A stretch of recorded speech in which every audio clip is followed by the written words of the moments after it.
for all coming this evening. It's my honor this evening to introduce Dr. Greg Niemeyer. He is here from Washington, D.C. with us today. He is extremely established in the psychological field.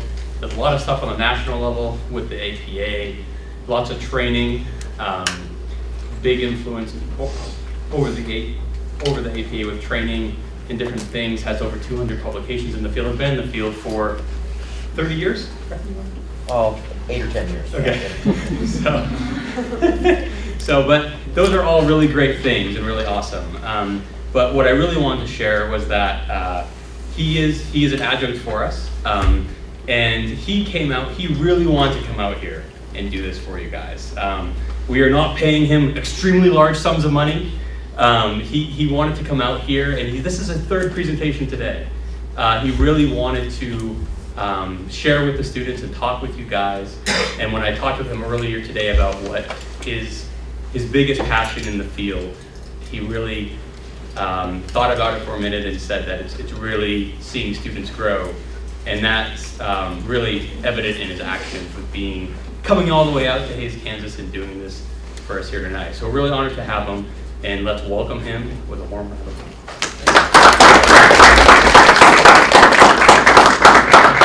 It is absolutely true. It's a great pleasure to be here. It's my pleasure to have you here. No one understands better than I do that the most precious resource any of us has in life is time. And by virtue of you being here and spending your time, I very much appreciate that you're just sort of voting with your feet.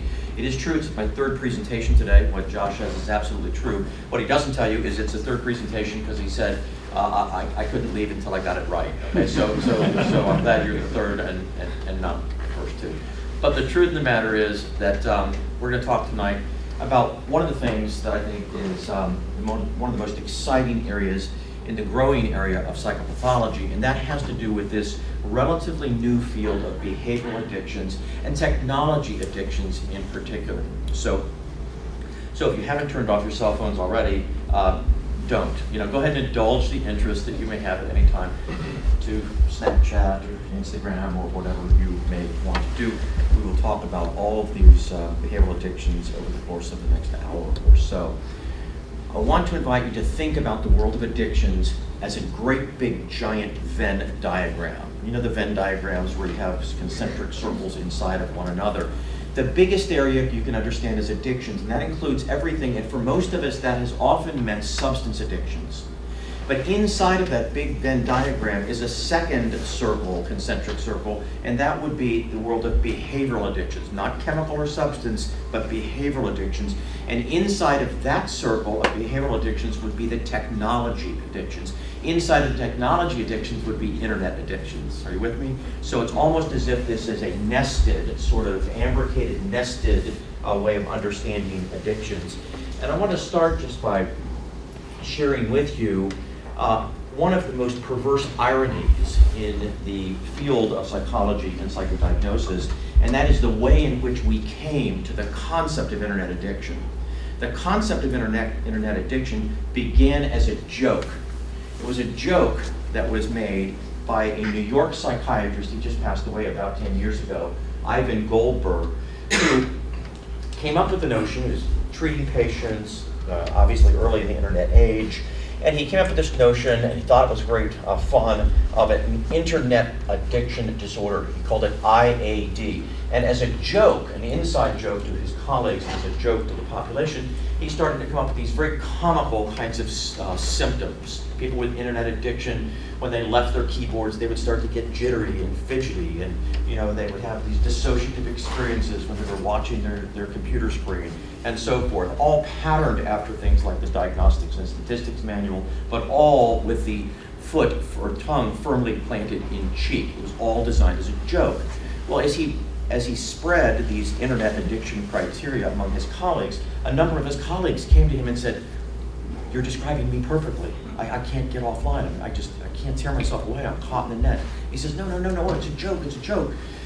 And they would come back, and then it got off to his clients, and pretty soon he was dealing with dozens, scores, hundreds of people who were feeling as if utilizing the internet was interfering with the quality of their lives. So I say this as a longish way of introducing the fact that in the history of psychiatry, we know many disorders that started out as supposedly true that we learned were fake. Are you with me? For those of you who studied the history of psychology, history of psychiatry, haven't there been many instances that we put into the lexicon that turned out to be false? Things we thought were forms of pathology, that were thought were forms of mental illness, that turned out to have no validity. Can you name a few of those? Homosexuality. Perfect example. We cured the single largest mental illness one afternoon in the early 1970s without ever introducing a treatment or cure. It was called the APA, American Psychiatric Association's Revoting on Homosexuality. It was always, up until that time, regarded as a mental illness, and guess what? We recognize, no, it's a normal lifestyle variation, okay? But people before that time took it to be a real and valid disorder. And the history, unfortunately, of psychopathology is marked with many such instances, things that we thought were true that turned out to be false, sometimes very tragically, like in that instance. This is the only instance I'm aware of, gang, that the obverse is true. It started off as a joke and it became a reality, rather than starting off as a reality and turning out to be a joke. So we've got an interesting and perverse instance to talk about in relation to technology addictions in the field of psychopathology. So let's talk a little bit about internet use and abuse, and we'll say something about expanding internet access and the prevalence of problematic use, because of course the two go hand in hand. One way to think about this is from the time internet was introduced until the period of time that it was absorbed or assimilated into the culture at some critical level. Let's just say 50 million users. And I just want to give you a comparison. The three most recent forms of communication introduced into our culture and assimilated into our population would be radio, TV, and internet. When radio was introduced, it took over 35 years to reach an audience share of 50 million people. When TV was introduced, it took 10 or 12 years to reach 50 million people. When the internet was introduced, it took fewer than 5 years to reach an audience share of 50 million. Boom. That's pretty much what you have experienced in your lifetime. It's almost hard to imagine somebody who is not regularly internet active in our culture. Okay? Another way to think about that is this. Global internet access, only about 20 years ago in 1995, as incredible as it seems by today's standards, was only a little less than 0.5% of the world's population. Okay? Today, global internet access is just over 50% of the population. Okay? That's quantum improvement from less than half of 1% to over half of the world's population being internet active. Of course, that varies tremendously across nation, and it's very tremendously across time. This is just an indication of the sort of explosion of internet activity in the United States from the 1995 marker, when we only had about 14% of the population being internet active. You can see as we moved up into the early 2000s, you have this sort of exponential increase that gradually plateaus, and we're up well over 85% of the adult population in the United States now is regularly internet active. We are relatively high feeders in that regard. This is where we're at in North America today as we stand here in 2016 actually.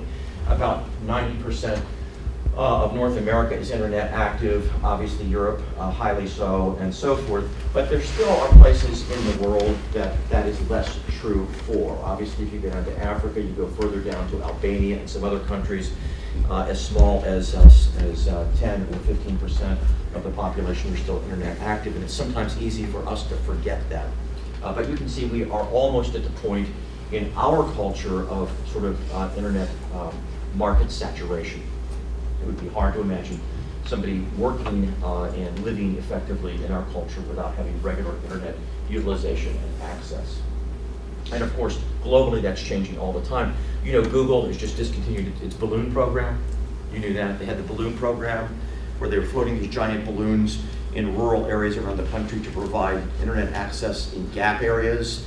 And they now have bought, was it 63 satellites that they're now launching up in place of the balloons that are on a permanent solar powered basis to provide internet gap coverage. Their goal is complete coverage of the globe within 10 years. So you, as technologically sophisticated world as you were born into, you're the last generation that's going to remember when only half the world was online. You're going to be telling, your kid's going to be like, really? Really, Mom? Really, Dad? I remember when there were no internet at all. You are old. That was like 2017. Woo, dang, that's old. Stonehead. So let's talk about the prevalence of problematic internet use, because as internet use increases, obviously the amount of, the absolute level of problematic internet use increases as well. So the natural question is, what is the prevalence rate of problematic internet use? Well, the short answer is choose the prevalence rate that you want. Because we remain, as we stand here in 2017, in a pre-printing press era in relation to defining what problematic internet use is. And we'll talk about that. There's no universally agreed upon definition. So you see in the literature a wide variety of problematic prevalence rates. Way back in the early 1990s, Kimberly Young, some of you may be familiar with, was one of the pioneers in looking at problematic internet use. And she actually conducted a study that is a classic study today, and it's not the kind of classic study you want to run. If you run a classic study in your thesis or dissertation work, you want to get master's degree, get PhD, you run a classic study, you want it to be a classic study that survives because it reveals a timeless truth. What she did is she developed a timeless classic because she discovered and promulgated a study that underscores methodological invalidity.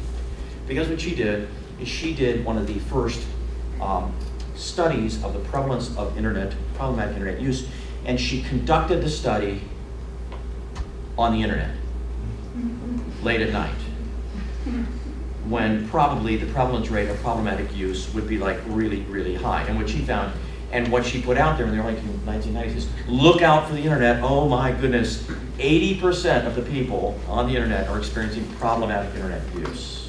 Well, it's a classic example of a sampling bias, okay? We know that it's a grossly inflated kind of a statistic. Other people have, Chow, a lot of the work is done, current work is done in Asian countries. Problematic rates in the 20 and 30%, by at all down to 15%. More recent statistics are finding prevalence rates for problematic internet use considerably lower, probably in the 3 to 5% rate. But it depends on where you look at the populations that you sample. For example, 2 Asian countries, both China and Korea, have indicated in public governmental proclamations that between 13 and 17% of their adolescent populations suffer from quote-unquote internet addiction, which for them is actually a moral issue. It's an issue of moral turpitude, not just a psychological issue. So it depends on the particular population that you're looking at. Prevalence rates vary by population. Let's talk about the problems with prevalence, establishing prevalence rates, because the truth of the matter is it's very hard to fix a problematic prevalence rate as we stand here in 2017, and that's the case for a variety of reasons. One reason is methodological issues that we already alluded to. Internet sampling is different than paper and pencil sampling. We know prevalence rates are highly susceptible to different sampling procedures, and we do not yet have agreed upon methodologies for assessing problematic internet use, in part because we don't have agreed upon definitions or criteria. Obviously, the more stringent the criteria are, the lower the prevalence rates will be, right? It pushes people out of consideration for problematic internet use. The more lenient the criteria are, the higher the prevalence rates would appear, right? And so what we're finding is, as we become more and more aware of what defines problematic internet use, things that were regarded earlier as indicators of problematic use, like the amount of time you spent online, really aren't a very good predictor of problematic use. If you're an air traffic controller, you're hoping your air traffic controller is like online a lot. Are you with me? So things like the inability destructive influence on your life and ability to control your use are much better predictors. So our predictors, our criteria, have become more stringent, and with that, the prevalence rates have naturally tended to decrease. It wasn't until, however, in 2013 that the American Psychiatric Association established a standardized criteria set for defining problematic internet use, particularly internet gaming, that a standard set of criteria began to be promulgated. That is now in the DSM-5, launched in 2013, and again, it represents the first standardized set of criteria so that researchers can compare apples with apples and oranges, and we all have some agreed upon criteria and definitions to work with. If you don't agree on what the criteria are, then you're obviously not going to agree on the prevalence rates. Prevalence rates are going to be very high when criteria are very low, and they're going to be very low when the criteria are extremely stringent. A third reason why it's hard to get a good read on prevalence rates for problematic internet use is that they're moving targets. They're moving targets in terms of what you've seen, which is market saturation of internet use, having gone from half of 1% in the 1990s to over 50% in the United States, now 90%. So obviously the problematic rate's going to increase as more and more people become internet active. But in addition to that, think about the technologies that you have seen develop in your relatively short period of internet use. Like, what new forms of technology are you using, accessing periodically or regularly now that would not have been available 3 years ago, or 5 years ago, or 10 years ago? Anybody? Anything, any form of social media that you're using now that like wasn't around 5 years ago? Ooh, Snapchat. Ooh, Snapchat. You were right, Dave. I almost forgot. Okay, what else? Couldn't have it. 10 years ago, you could not have had a Snapchat addiction. Are you with me? Because there's no Snapchat. Any of you ever engaged, know any friends who happen to be Netflix bingers? Well, guess what? There was no Netflix binging before 2003 or 4 or whenever they went online. When people had to go down to the video store and grab a DVD and take it home, there was not a lot of binging. Are you with me? It's the same reason why you can have gaming addicts, but they're online gaming addicts, like very few Stratego gaming addicts. Are you with me? Or it's online. That's the particularly addictive thing. The technologies themselves morph so rapidly that it's very hard to establish a consistent kind of prevalence rate. And of course, that brings us to the uniformity myth. The notion that there would be a single prevalence rate for problematic internet use. When in truth, doesn't it seem much more reasonable that problematic internet use would consist of a loosely federated set of sometimes very different addictive behaviors? Is there any reason to believe that the prevalence rate for Call of Duty addiction would be the same as the prevalence rate for, say, cyber porn addiction, or online auction house, or online gaming, or online gambling, or social media use? More likely, there are lots of different prevalence rates for different technologies, right? And they change according to how novel or their market penetration within the overall society. Do you see all the moving parts? It gets to be complex quickly. So I'm just pointing out that there are many reasons why it's hard to fix a single kind of prevalence rate. One more factor I'll mention is a factor that gradually will diminish but is still with us. It's called the digital divide. And the digital divide refers to the difference between, and differences in cohort factors between those individuals, let's just say in the United States, who were born into the digital age. They're digital natives, they are you. And those people who were born into a pre-digital age and they migrated, kicking and screaming or otherwise, into the digital age. We're talking about me. So what I'm telling you is that digital distinction, the divide between those things, digital natives and digital immigrants, is still very much with us and affects internet addiction prevalence rates.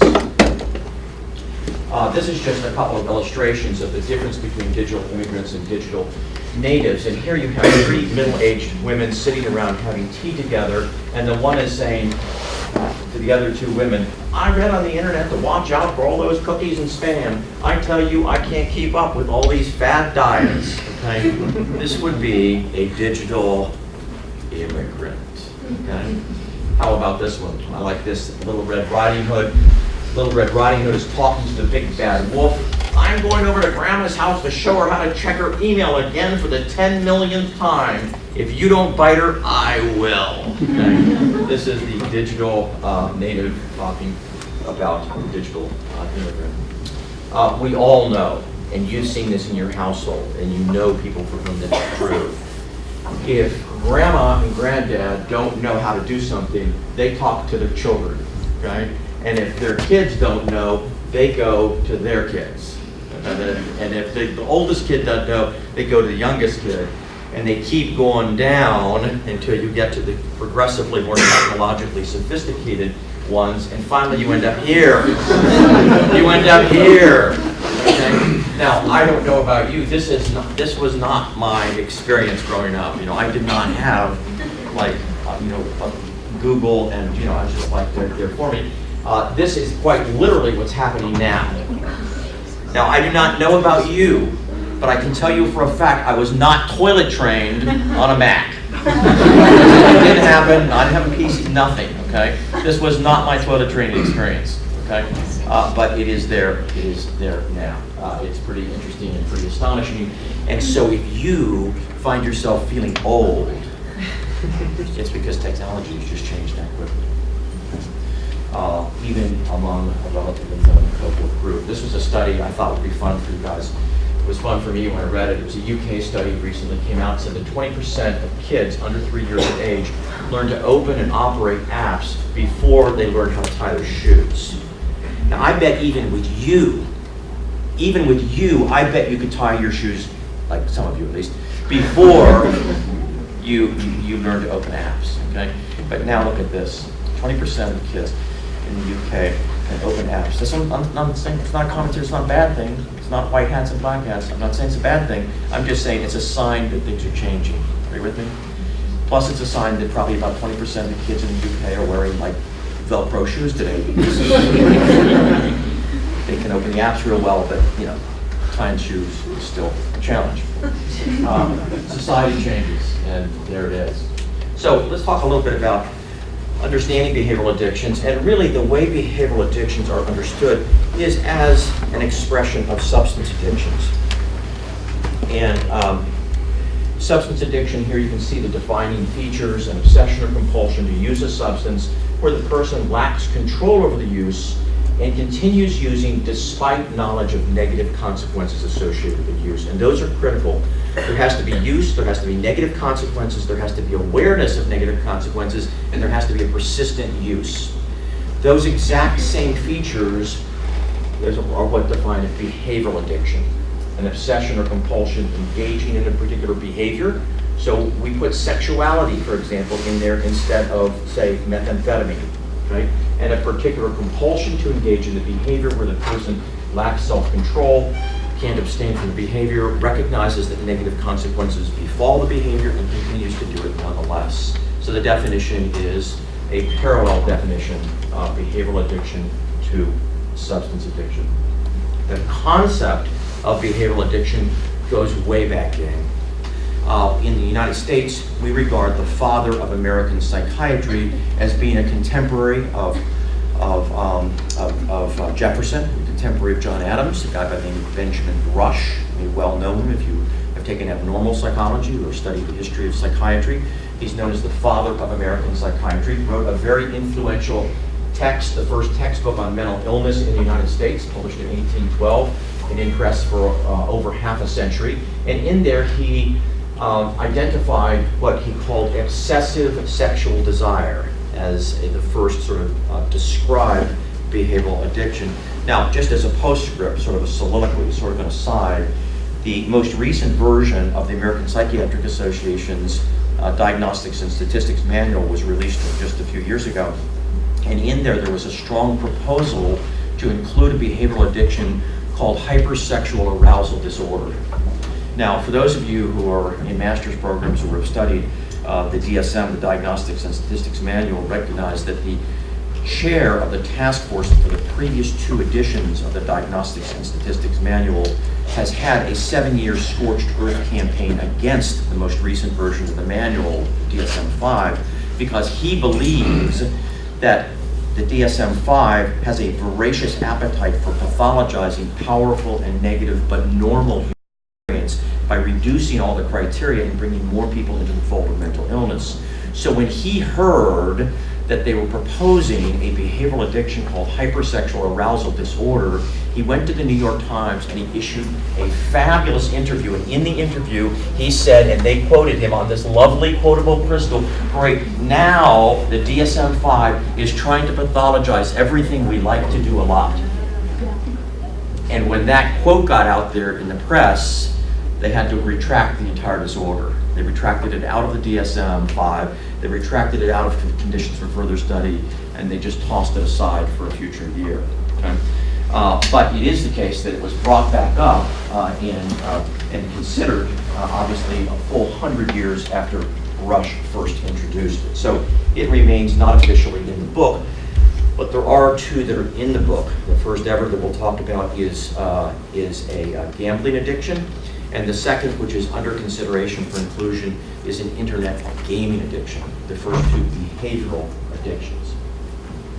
This is incidentally the indicia, the emblem for the American Psychiatric Association. For those of you who are familiar with it, this is their emblem, and you can see it is the father of American psychiatry. It's Benjamin Rush. There he is. And this was when the American Psychiatric Association was founded, and they claim Rush as their father. So, in a sense, in a perverse way, it's interesting that the field of psychiatry has kind of come full circle. They've come back to embrace for the first time, 100 years after their founder introduced the concept of behavioral addiction. They actually are including one in their manual. Well, what are some examples of behavioral addiction? Well, these would be some of the things that have been considered for possible inclusion as behavioral addictions. And this is not an exhaustive list. They're not mutually exclusive and they're not exhaustive. But gambling, I mentioned, is now officially recognized as the first officially sanctioned or credentialed behavioral addiction. Online gaming is in the conditions for further study. 2 countries, incidentally, when the DSM launched in 2013, 2 countries stood up and pounded on the pulpit and said, we will not use your manual unless you include internet gaming, online gaming. Those 2 countries were, guess what? 1, 2 countries would be China and Korea. It's China and Korea. China and Korea said, whoa, whoa, whoa, this is such a big problem for us, you can't ignore it. The United States was not inclined to include it, but they did capitulate to that kind of pressure. We'll talk more about Asian response to online gaming in just a second. You've heard, of course, discussions about things like fitness or addiction, exercise addiction. You may know of people who've been sort of compulsively exercise victims, work addiction, tanning, everything from tanning addiction. Plastic surgery addiction, if you go online and Google that, it is not a pretty sight necessarily. Obviously things like cell phone addiction, nomophonia, risky behavior, shopping addiction, which can have a compulsive buying addiction on site, or literally an online shopping addiction, sex addiction, cyber porn would be a subset of that, and so forth. Okay. So there are a lot of things that have been under consideration for possible inclusion in the future as officially recognized or sanctioned behavioral addictions. And this doesn't exhaust them. Obviously, there's no reason why there couldn't be a behavioral addiction to anything, just like there's no reason why you couldn't have a phobic response to anything. But the field of morphine, and right now, is just in its earliest stages. In any behavioral addiction, there's an understanding that there has to be 6 sort of core components. And those include the salience, mood modification, tolerance, withdrawal, conflict, and relapse. Salience is just what you get in any substance or what you get in any other addiction. The thing, whatever it is, whether it's methamphetamine or cocaine, whether it's Call of Duty or whether it's cyber porn, starts off recreational and pretty soon it just becomes, it keeps, in Dr. Seuss's famous words, biggering and biggering and biggering. It's like the Native American adage, first the man takes a drink, then a drink takes a drink, and then the drink takes the man. And this is what we mean by salience. The thing, the addictive behavior, starts off recreationally or peripherally, and it becomes increasingly central until it begins to have the person organizing his or her life around them and consuming their time. You've heard, I'm sure, in the substance field, the idea of somebody being married to the bottle. It's the idea that everything else goes into the background and the substance becomes the foreground. If you've known any gambling addicts, you see the same thing. They lose their houses, they lose homes, they lose their jobs, lose their bank accounts, they lose their spouses, they lose everything. And all because they compulsively gamble. So it's this notion of salience, mood modification, engaging in the behavior, whether it's compulsive sexuality or cyber porn, or whether it's a social media addiction or substance use. It alters mood, and it alters mood in a predictable way. It either eliminates a negative mood, you're depressed and this makes you happy, brings you excitement, brings you thrills, or it alters it in a positive way, it accentuates a positive feeling. Both of those, of course, represent forms of reinforcement. The latter is a positive reinforcement, the first is a negative reinforcement. And for those of you who are psychologists or psychology students, you will recognize that the impact of a reinforcement, whether it is the removal of a noxious stimulus or the addition of a positive stimulus, has the effect of doing what on future behavior? It increases it. You hear a really, really loud, completely noxious noise, you try to shut it off, try to shut it off, try to shut it off. You find something that shuts it off, that's the first thing you try the next time, okay? That is, the cessation of a negative stimulus is just as rewarding, just as likely to increase the future probability of a behavior as the presentation of a positive stimulus. So both negative and positive reinforcement, eliminating a negative mood or adding a positive one, has the effect of reinforcing the addictive behavior. Tolerance is this notion that you need increased amounts over time. So the cyber porn habit that begins on a weekly or cursory by every week or two becomes nightly and then becomes compulsively hourly. So you need more and more to reach the same level of high or satisfaction or gratification. Same thing with gambling, same thing with the other behavioral addictions. Withdrawals in the absence of that behavior, you experience symptoms of anxiety, unpleasant sensations, sometimes depression, agitation, and you clearly, at phenomenological level, miss and want to reconnect with that thing that you have lost. If any of you have ever had the experiences I have had of losing your cell phone, you ever have that feeling? You leave it at home, or you just lose it? You know that cold feeling?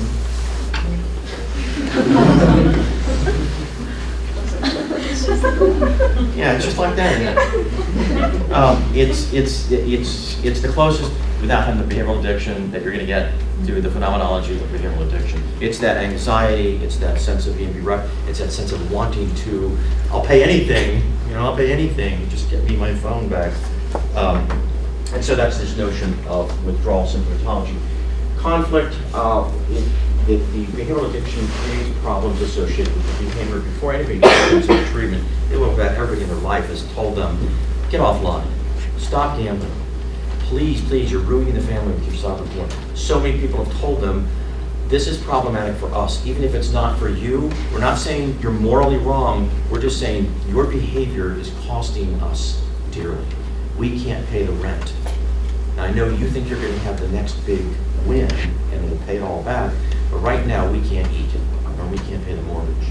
So it's this notion of interpersonal conflict that can be in any sphere. It could be at work because the person stops going to work, or they come in late all the time, they have negative performance evaluations. It could be socially, recreationally, and so forth. And then relapse. Relapse is the notion that the person tries to stop, attempts to stop, discontinues for a period of time, and then relapses back into doing the same behavior. In the substance field, the average person across substances, some substances, believe me, are far more addictive than others, but across substances, the average person who ultimately successfully succeeds in abstinence, we're not talking about harm reduction mode, we're talking about abstinence, quitting the substance, has gone through relapse 6 times, the average person, who is successful. I'm not saying anything about the unsuccessful.